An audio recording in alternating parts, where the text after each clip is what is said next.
नमस्कार। आज हम पढ़ रहे हैं मुंशी प्रेमचंद्र जी की कहानी नरक का मार्ग।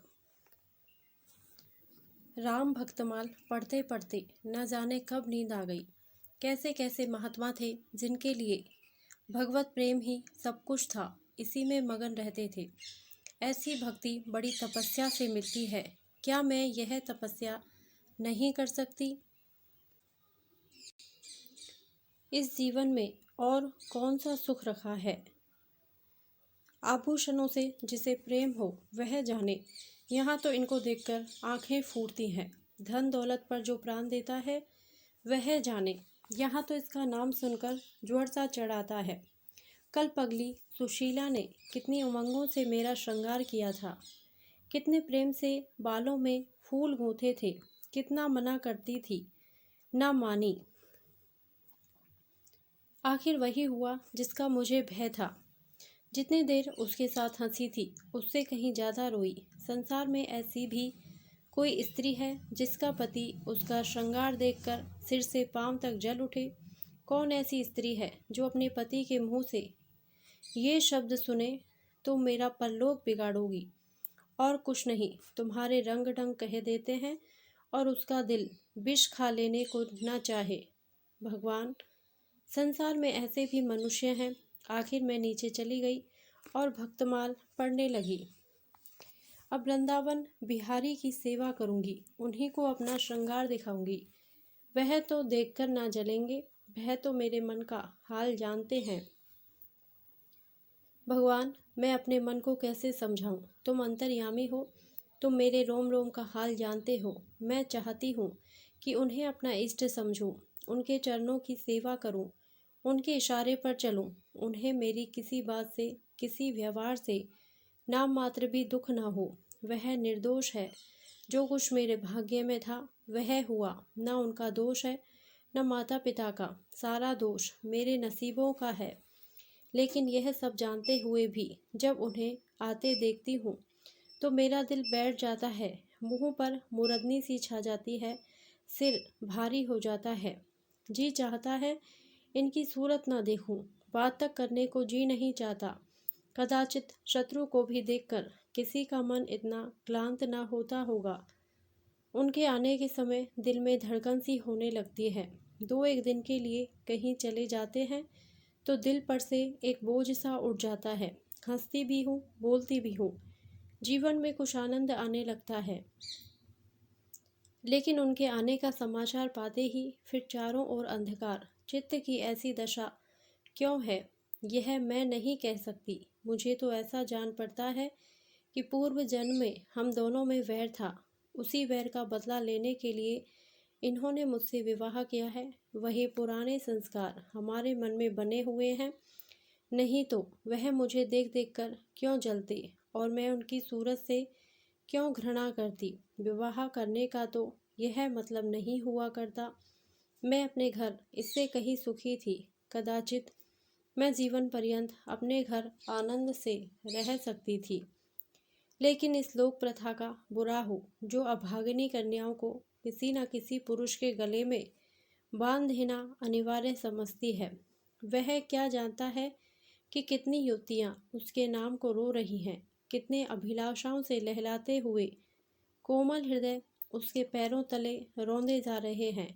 युवती के लिए पति कैसी कैसी मधुर कल्पनाओं का स्रोत होता है। पुरुष में जो उत्तम है, श्रेष्ठ है, दर्शनीय है, उसकी सजी मूर्ति इस शब्द के ध्यान में आते ही उसकी नज़रों के सामने आकर खड़ी हो जाती है। लेकिन मेरे लिए यह शब्द क्या है? हृदय में उठने वाला शूल, कलेजे में खटकने वाला कांटा, आँखों में गड़ने वाली किरकिरी, अंतःकरण को बेधने वाला व्यंग्यवान। सुशीला को हमेशा हंसते देखती हूँ। वह कभी अपनी दरिद्रता का गिला नहीं करती। गहने नहीं हैं, कपड़े नहीं हैं, भाड़े के नन्हे से मकान में रहती है। अपने हाथों घर का सारा कामकाज करती है, फिर भी उसे रोते नहीं देखती। अगर अपने बस की बात होती तो आज अपने धन को उसकी दरिद्रता से बदल लेती। अपने पतिदेव को मुस्कुराते हुए घर में आते देखकर उसका सारा दुख दारिद्र्य छूमंतर हो जाता है। छाती गज भर की हो जाती है। उसके प्रेमालिंगन में वह सुख है जिस पर तीनों लोक का धन न्यौछावर कर दूं। आज मुझसे जब्त ना हो सका। मैंने पूछा, तुमने मुझसे किस लिए विवाह किया था? यह प्रश्न महीनों से मेरे मन में उठता था। पर मन को रोकती चली आती थी। आज प्याला छलक पड़ा। यह प्रश्न सुनकर कुछ बौखला से गए।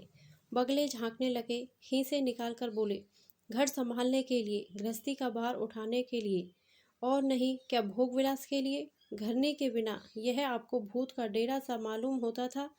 नौकर चाकर घर की संपत्ति उड़ाए देते थे। जो चीज़ जहाँ पड़ी रहती थी वहीं पड़ी रहती थी। उसको देखने वाला कोई न था। तो अब मालूम हुआ कि मैं इस घर की चौकसी करने के लिए लाई गई हूँ। मुझे इस घर की रक्षा करनी चाहिए और अपने को धन्य समझना चाहिए कि यह सारी संपत्ति मेरी है। मुख्य वस्तु संपत्ति है, मैं तो केवल चौकीदारिन हूँ। ऐसे घर में आज ही आग लग जाए। अब तक तो मैं अनजान में घर की चौकसी करती थी। जितना वह चाहते हैं उतना ना सही, पर अपनी बुद्धि के अनुसार अवश्य करती थी। आज से किसी चीज़ को भूलकर भी छूने की कसम खाती हूँ। यह मैं जानती हूँ कि कोई पुरुष घर की चौकसी के लिए विवाह नहीं करता। और इन महाशय ने चिढ़कर यह बात मुझसे कही, लेकिन सुशीला ठीक कहती है। इन्हें स्त्री के बिना घर सूना लगता होगा, उसी तरह जैसे पिंजरे में चिड़िया को ना देखकर पिंजरा सूना लगता है। यह है हम स्त्रियों का भाग्य। मालूम नहीं इन्हें मुझ पर इतना संदेह क्यों होता है। जब से नसीब इस घर में लाया है, इन्हें बराबर संदेह मूलक कटाक्ष करते देखती हूँ। क्या कारण है? जरा बाल गुथवा कर बैठी और यह ओठ चबाने लगी। कहीं जाती नहीं, कहीं आती नहीं, किसी से बोलती नहीं, फिर भी इतना संदेह है। यह अपमान असह्य है। क्या मुझे अपनी आबरू प्यारी नहीं? यह मुझे इतनी छिचोरी क्यों समझते हैं? इन्हें मुझ पर संदेह करते लज्जा भी नहीं आती। काना आदमी किसी को हंसते देखता है तो समझता है लोग मुझी पर हंस रहे हैं। शायद इन्हें भी यही वहम हो गया है कि मैं इन्हें चिढ़ाती हूँ। अपने अधिकार के बाहर कोई काम कर बैठने से कदाचित हमारे चित्त की यही वृत्ति हो जाती है। भिक्षुक राजा की गद्दी पर बैठकर चैन की नींद नहीं सो सकता। उसे अपने चारों तरफ शत्रु ही शत्रु दिखाई देंगे। मैं समझती हूँ सभी शादी करने वाले बुड्ढों का यही हाल है। आज सुशीला के कहने से मैं ठाकुर जी की झांकी देखने जा रही थी। अब यह साधारण बुद्धि का आदमी भी समझ सकता है कि फूहड़ बहू बनकर बाहर निकलना अपनी हंसी उड़ाना है। लेकिन आप उसी वक्त न जाने किधर से टपक पड़े और मेरी ओर तिरस्कार पूर्ण नेत्रों से देखकर बोले, कहाँ की तैयारी है? मैंने कह दिया, जरा ठाकुर जी की झांकी देखने जाती हूँ। इतना सुनते ही त्योरियां चढ़ाकर बोले, तुम्हारे जाने की कोई ज़रूरत नहीं। जो स्त्री अपने पति की सेवा नहीं कर सकती उसे देवताओं के दर्शन से पुण्य के बदले पाप होता है। मुझसे उड़ने चली हो। मैं औरतों की नस नस पहचानता हूँ। ऐसा क्रोध आया कि बस अब क्या कहूँ। उसी दम कपड़े बदल डाले और प्रण कर लिया कि अब कभी दर्शन करने ना जाऊंगी। इस अविश्वास का भी कुछ ठिकाना है। न जाने क्या सोचकर रुक गई। उनकी बात का जवाब तो यही था कि उसी क्षण घर से चल खड़ी होती, फिर देखती मेरा क्या कर लेते। इन्हें मेरा उदास और विमल रहने पर आश्चर्य होता है। मुझे मन में कृतज्ञ समझते हैं। अपनी समझ में इन्होंने मेरे साथ विवाह करके शायद मुझ पर बड़ा एहसान किया है। इतनी बड़ी जायदाद और इतनी विशाल संपत्ति की स्वामिनी होकर मुझे फूले ना समाना चाहिए था। आठों पहर इनका यशगान करते चाहिए था। मैं यह सब कुछ ना करके उल्टे और मुंह लटकाए रहती हूँ। कभी कभी मुझे बेचारे पर दया आती है।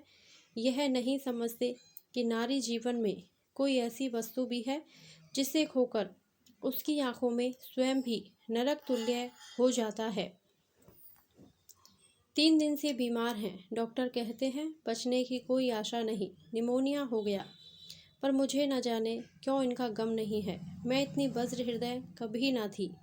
न जाने वह मेरी कोमलता कहाँ चली गई। किसी बीमार की सूरत देखकर मेरा हृदय करुणा से चंचल हो जाता है। मैं किसी का रोना नहीं सुन सकती। वही मैं हूँ कि आज 3 दिन से उन्हें अपने बगल के कमरे में पड़े कराते सुनती हूँ और एक बार भी उन्हें देखने ना गई। आँख में आंसू आने का जिक्र ही क्या। मुझे ऐसा मालूम होता है इनसे मेरा कोई नाता ही नहीं। मुझे चाहे कोई पिशाचिनी कहे, चाहे उल्टा, पर मुझे तो यह कहने में लेश मात्र भी संकोच नहीं कि इनकी बीमारी से मुझे एक प्रकार का ईर्ष्या में आनंद आ रहा है। इन्होंने मुझे यहाँ कारावास दे रखा था। मैं इसे विवाह का पवित्र नाम नहीं देना चाहती, यह कारावास ही है। मैं इतनी उदार नहीं हूँ कि जिसने मुझे कैद में डाल रखा हो उसकी पूजा करूँ, जो मुझे लात से मारे उसके पैरों को चूमूं। मुझे तो मालूम हो रहा है ईश्वर इन्हें इस पाप का दंड दे रहे हैं। मैं निसंकोच होकर कहती हूँ कि मेरा इनसे विवाह नहीं हुआ। स्त्री किसी के गले में बांध दिए जाने से ही उसकी विवाहिता नहीं हो जाती। वही संयोग विवाह का पद पा सकता है जिसमें कम से कम एक बार तो हृदय प्रेम से पुलकित हो जाए। सुनती हूँ महाशय अपने कमरे में पड़े पड़े मुझे कोसा करते हैं, अपनी बीमारी का सारा बुखार मुझ पर निकालते हैं, लेकिन यहाँ इसकी परवाह नहीं। जिसका जी चाहे जायदाद ले, धन ले, मुझे इसकी ज़रूरत नहीं। आज 3 दिन हुए मैं विधवा हो गई। कम से कम लोग यही कहते हैं, जिसका जो जी चाहे कहे, पर मैं अपने को जो कुछ समझती हूँ वह समझती हूँ। मैंने चूड़ियाँ नहीं तोड़ी, क्यों तोड़ूं? मांग में सिंदूर पहले भी न डालती थी, अब भी नहीं डालती। बूढ़े बाबा का क्रियाकर्म उनके सुपुत्र ने किया, मैं पास न फटकी। घर में मुझ पर मनमानी आलोचनाएं होती हैं। कोई मेरे गुंथे हुए बालों को देखकर नाक सिकोड़ता है, कोई मेरे आभूषणों पर आंख मटकाता है। यहाँ इसकी चिंता नहीं। इन्हें चिढ़ाने को मैं भी रंग बिरंगी साड़ियाँ पहनती हूँ और बनती संवरती हूँ। मुझे जरा भी दुख नहीं है। मैं तो कैद से छूट गई। इधर कई दिन बाद सुशीला के घर गई। छोटा सा मकान है, कोई सजावट न सामान, 4 पाइयाँ तक नहीं, पर सुशीला कितने आनंद से रहती है। उसका उल्लास देखकर मेरे मन में भी भांति भांति की कल्पनाएं उठने लगती हैं। उन्हें कुत्सित क्यों कहूँ, जब मेरा मन उन्हें कुत्सित नहीं समझता। इनके जीवन में कितना उत्साह है। आंखें मुस्काती रहती हैं, होठों पर मधुर हास्य खिलता रहता है, बातों में प्रेम का स्रोत बहता हुआ जान पड़ता है। इस आनंद से चाहे वह कितना ही क्षणिक हो, जीवन सफल हो जाता है। फिर उसे कोई भूल नहीं सकता। उसकी स्मृति अंत तक के लिए काफ़ी हो जाती है। इस मिज़राब की चोट हृदय के तारों को अंतकाल तक मधुर स्वरों से कंपित रख सकती है। एक दिन मैंने सुशीला से कहा, अगर तेरे पतिदेव कहीं परदेश चले जाएं तो रोते रोते मर जाएगी। सुशीला गंभीर भाव से बोली, नहीं बहन, मरूंगी नहीं। उनकी याद सदैव प्रफुल्लित करती रहेगी, चाहे उन्हें परदेश में बरसों लग जाए। मैं यही प्रेम चाहती हूँ। इसी चोट के लिए मेरा मन तड़पता रहता है। मैं भी ऐसी ही स्मृति चाहती हूँ जिससे दिल के तार सदैव बजते रहें, जिसका नशा नित्य छाया रहे। रात रोते रोते हिचकियाँ बंध गई। न जाने क्यों दिल भर भर आता था। अपना जीवन सामने एक पीहड़ मैदान की भांति फैला हुआ मालूम होता था, जहाँ बगलों के सिवा हरियाली का नाम नहीं। घर फाड़े खाता था। चित्त ऐसा चंचल हो रहा था कि कहीं उड़ जाऊं। आजकल भक्ति के ग्रंथों की ओर ताकने को जी नहीं चाहता। कहीं सैर कर जाने की इच्छा नहीं होती। क्या चाहती हूँ वह मैं स्वयं नहीं जानती, लेकिन मैं जो नहीं जानती वह मेरा एक एक रोम जानता है। मैं अपनी भावनाओं की सजीव भूमि हूँ।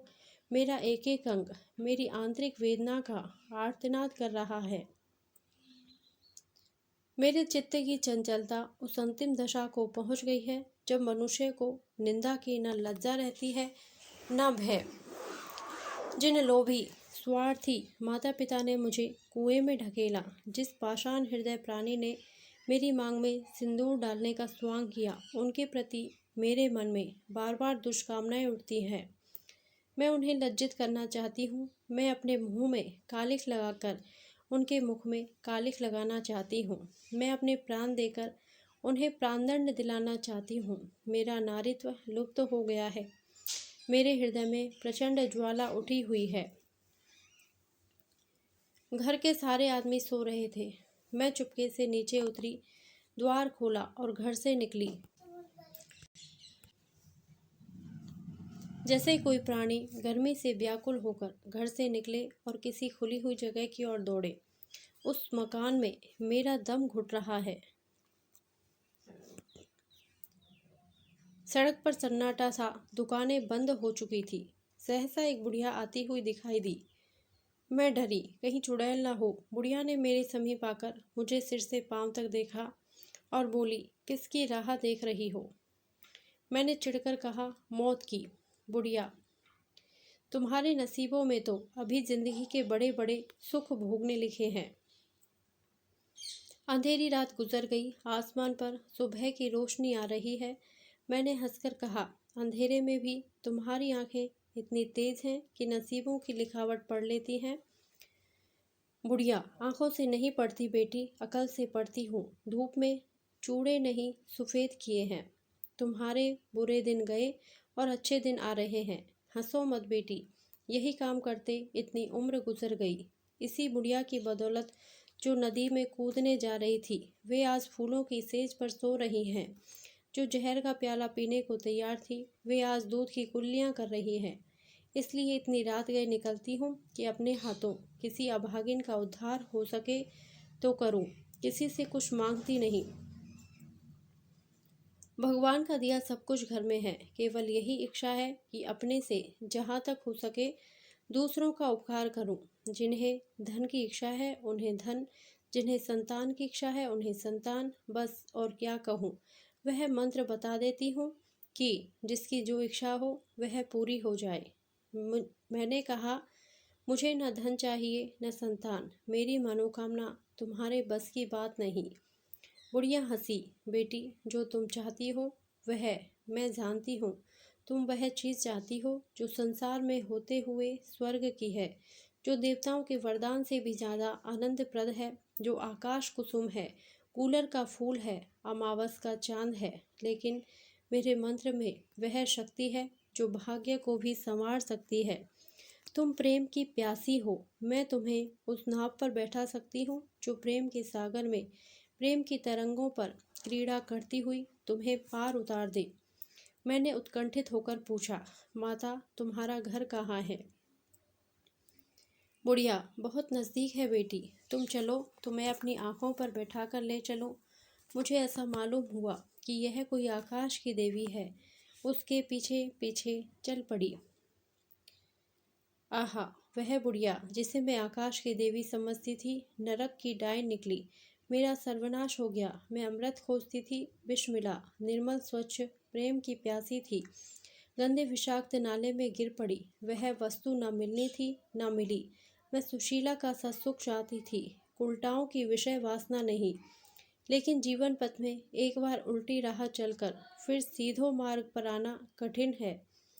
लेकिन मेरे अधः पतन का अपराध मेरे सिर नहीं, मेरे माता पिता और उस बूढ़े पर है जो मेरा स्वामी बनना चाहता था। मैं यह पंक्तियाँ ना लिखती, लेकिन इस विचार से लिख रही हूँ कि मेरी आत्मकथा पढ़कर लोगों की आंखें खुले। मैं फिर कहती हूँ, अब भी अपनी बालिकाओं के लिए मत देखो धन, मत देखो जायदाद, मत देखो कुलीनता। केवल वर देखो। अगर उसके लिए जोड़ का वर नहीं पा सकते तो लड़की को कुंवारी रख छोड़ो, जहर देकर मार डालो, गला घोट डालो, पर किसी बूढ़े खूसट से मत ब्याओ। स्त्री सब कुछ सह सकती है, दारुण से दारुण दुख, बड़े से बड़ा संकट अगर नहीं सह सकती तो अपने यौवन काल की उमंगों का कुचला जाना। रही मैं, मेरे लिए अब इस जीवन में कोई आशा नहीं। इस अधम दशा को भी उस दशा से ना बदलूंगी जिससे निकल कर आई हूँ। धन्यवाद। यदि आपको यह कहानी अच्छी लगी हो तो प्लीज़ मेरे वीडियो को लाइक करें, शेयर करें और मेरे चैनल को सब्सक्राइब करें। Thank you.